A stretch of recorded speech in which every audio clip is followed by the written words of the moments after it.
Well, good evening, friends. How's it going? It appears to me there's an extremely large amount of people that are starting to sniff out the lie that we were all told that making a lot of money and being successful would make you happy. I know a lot of people with both. Very successful, got lots of money, very miserable, not happy. It appears to me as I watch this world, happiness is a state of mind that we can acquire, but we don't acquire it by buying it.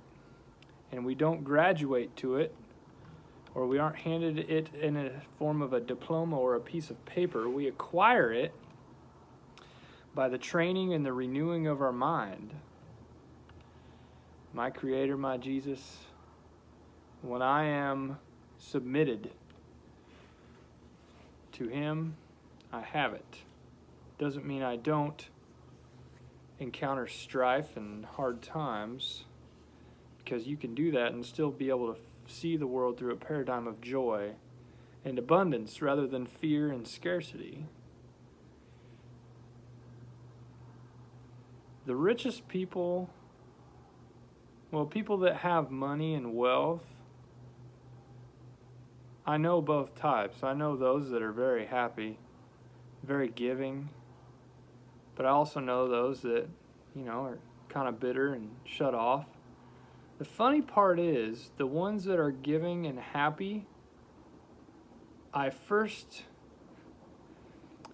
knew them by that and found out they were wealthy second.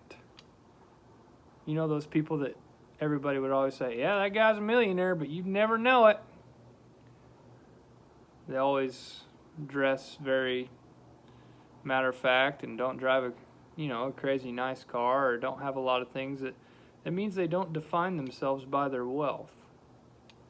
I find that interesting.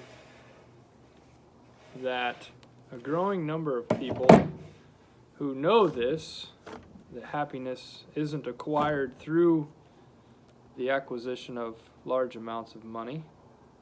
Sure, it can bring security. Nobody doubts that for a second. But those that are happiest, in my circle of friends and influence, don't really have a lot by today's Western world standards. They have figured out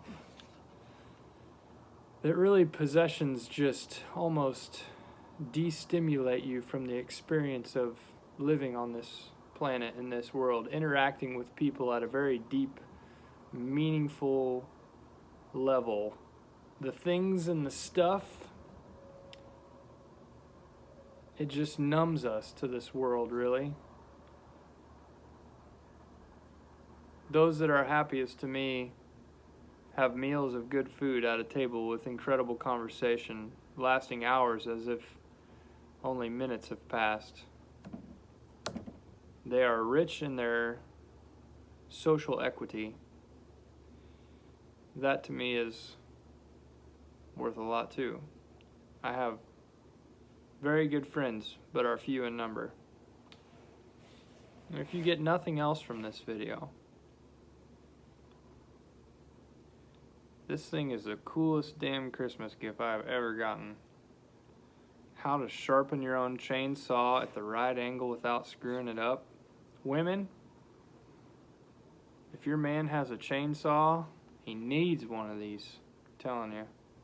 But, going back to where we were. Happiness. Happiness is a state of mind that we cannot buy. Viewing the world through a paradigm of joy. Small things that bring me joy. I've gotten a lot of gifts in my time from a lot of great people. Most of them that are still with me today, people spent time making.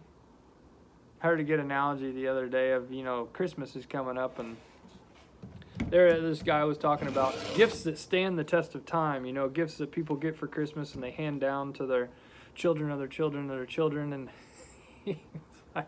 this guy was like, I still have the cast iron pan that my great-grandfather cooked on his wood stove. And he's like, what kind of jackhammer gives his son a Teflon pan and goes, "I want you to hand this down to your son." That was funny to me. You may not find that funny.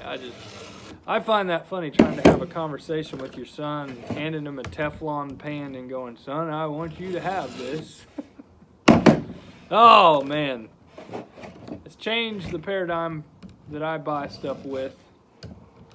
Thinking about, could my grandchildren use this someday? And if they can't, I try to find a way not to buy it. Anyway, think about this in the parting thought. If a rich man gave you his money and a busy man gave you his time, one of them means a lot, because the rich man can always make more money, but the busy man can never get back that time. To me, time's worth more than money, because we can't get it back. So, don't spend time dicking around on your cell phones, is what I'm trying to say. Love you guys. I'm going to keep sharpening my saw. See you later.